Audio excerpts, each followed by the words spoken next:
वटवृक्ष सामान्यतः वड ज्याला म्हणतात त्या वृक्षामध्ये ब्रह्मा आणि विष्णूचा वास असतो अशी धारणा आहे.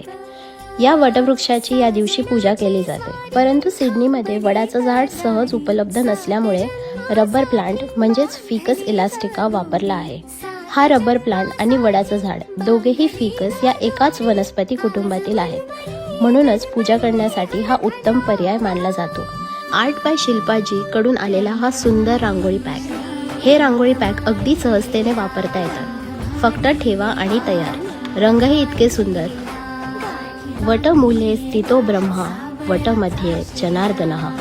अखंड विश्वात एकमेव असलेले हिंदू राष्ट्र प्राचीन कालापासून मानवाच्या कल्याणासाठी उत्साहासाठी सतत कार्यरत असलेली भारतीय संस्कृती. या संस्कृतीने जगाला सहजीवनाचे महत्त्व सांगितले. अगदी वेदकालापासून चालत असलेल्या परंपरा पिढ्यानोपिढ्या संस्कारातून